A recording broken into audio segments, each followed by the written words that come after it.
E aí, galerinha, tudo bem com vocês? Nesta aula, nós vamos aprender a competência 5 do Enem. O que é necessário para se obter 200 pontos nesta competência?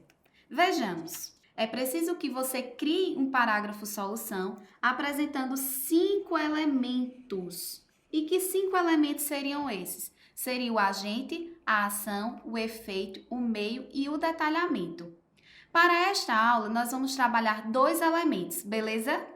Vejamos, o que é uma ação, professora? A ação é aquilo que deve ser feito, que é o elemento que diz respeito à ação prática, ou seja, uma ação concreta, apontada pelo participante como necessária para a solução do problema apresentado pelo tema. Caso na hora você tenha dúvida se você colocou ou não uma ação na sua proposta, você se pergunta: o que deve ser feito? Será que eu coloquei algo que realmente vai ser feito na prática? Vejamos agora um exemplo de uma ação que pode ser executada, cujo tema foi a manipulação do usuário pelo controle de dados na internet. Neste exemplo, diz assim: dessa forma, é necessário que o governo crie leis rigorosas que regulamentem o uso de dados privados, fazendo assim a proteção do direito de livre-arbítrio do cidadão. Veja, qual é a ação que o governo deve fazer? Criar leis rigorosas que regulamentem o uso de dados privados, para que assim não haja o quê? Não haja exposição demasiada do usuário sem a sua autorização. Agora, nós devemos ter cuidado com ações que podem ser consideradas nulas. O que são ações nulas? São aquelas ações que não são concretas, que não são possíveis de serem concretizadas. Infere-se, portanto, que estes obstáculos devem ser superados de imediato, para que o mundo virtual seja um acesso melhor.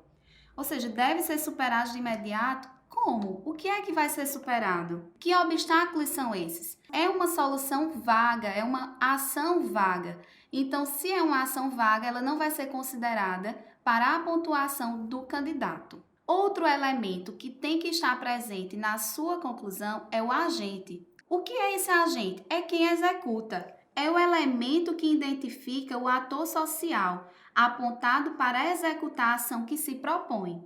Vejamos um exemplo que mostra este agente.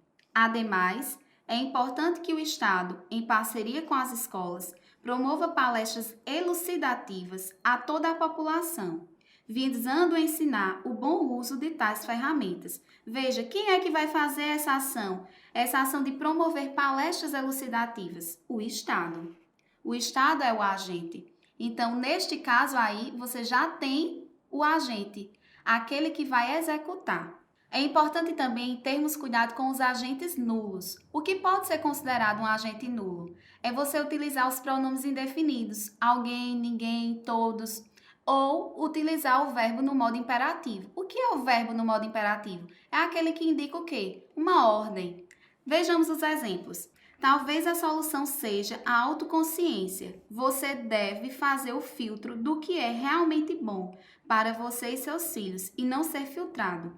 Veja que o você é colocado como um agente, um pronome de tratamento que se refere a quem fala, a quem está sendo direcionada a ação. Mas, para o Enem, o você, neste caso, não é considerado um agente, porque não é um agente concreto, fica um agente vago. Outro exemplo que faz com que seja considerado um agente nulo, você coloca um verbo no modo imperativo.